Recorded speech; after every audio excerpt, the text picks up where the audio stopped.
As he sat on the grass and looked across the river, a dark hole in the bank opposite, just above the water's edge, caught his eye.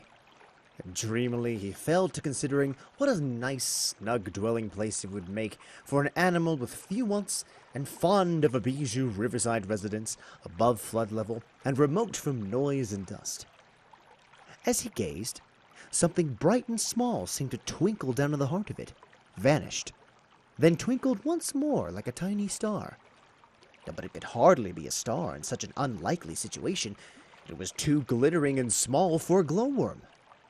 Then as he looked, it winked at him, and so declared itself to be an eye, and a small face began gradually to grow up round it, like a frame round a picture.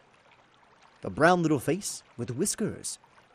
A grave round little face with the same twinkle in its eye that had first attracted his notice.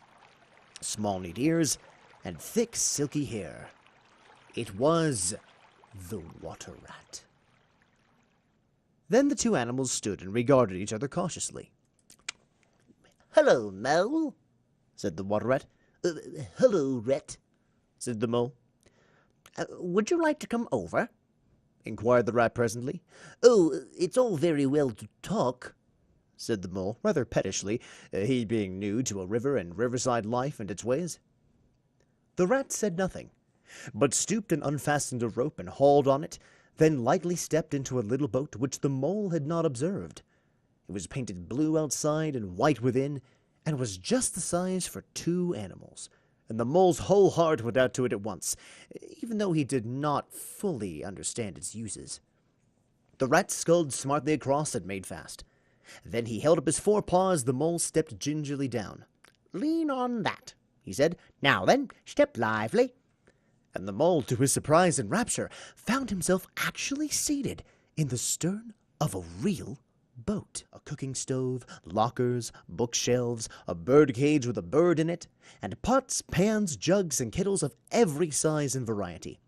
"All complete," said the toad triumphantly, pulling open a locker. "You see, biscuits, potted lobster, sardines, everything you could possibly want. Soda water here, baxi there, letter paper, bacon, jam, cards, and dominoes. You'll find," he continued as they descended the steps again, "you'll find that nothing whatever has been forgotten when we make our start this afternoon."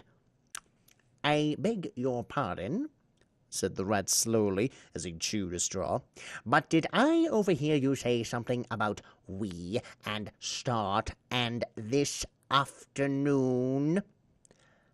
"Oh, now, you dear good old ratty," said the toad imploringly, "don't begin talking in that stiff and sniffy sort of way, because you know you've got to come.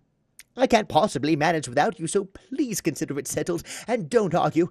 It's the one thing I can't stand.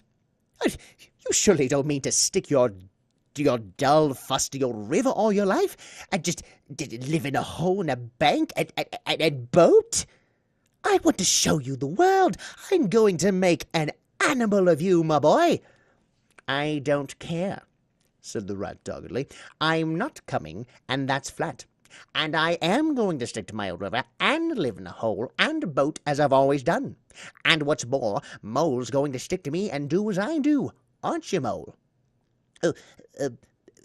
Of course I am," said the mole loyally. "I'll always stick to you, Rat, and what you say is to be has got to be." "All the same, it sounds as if it might have been, well, rather fun, you know," he added wistfully. Poor mole. The life adventures was so new a thing to him, and so thrilling, and this fresh aspect of it was so tempting, and he had fallen in love at first sight with the canary-colored cart and all its little fitments. The rat saw what was passing in his mind, and wavered. He hated disappointing people, and he was fond of the mole, and would do almost anything to oblige him. Toad was watching both of them closely. "Ah, well, come along in and have some lunch," he said diplomatically, "and we'll talk it over. We needn't decide anything in a hurry. Of course, I don't really care. I only want to give pleasure to you fellows. Live for others. That's my motto in life." During luncheon, which was excellent, of course, as is everything at Toad Hall, The little feet still a very long way off, Was it in front or behind? It seemed to be the first one, and then the other, and then both. It grew and it multiplied till from every quarter as he listened anxiously, leaning this way and that, it seemed to be closing in on him. As he stood still to hearken, a rabbit came running hard towards him through the trees. He waited, expecting it to slacken pace or to swerve from him in a different course. Instead, the animal almost brushed him as it darted past, his face set and hard, his eyes staring. "Get out of this, you fool! Get out!" The mole heard him mutter as he swung round a stump and disappeared down a friendly burrow. The pattering increased, till it sounded like a sudden hail on the dry leaf carpet spread around him. The whole wood seemed running now, running hard, hunting, chasing, closing in round something or somebody. In panic, he began to run too. Aimlessly, he knew not whither. He ran up against things. He fell over things and into things. He darted under things and dodged round things. At last, he took refuge in the deep, dark hollow of an old beech tree, which offered shelter, concealment, perhaps even safety, but who could tell? Anyhow, he was too tired to run any further, and could only snuggle down into the dry leaves which had drifted into the hollow, and hope he was safe for a time.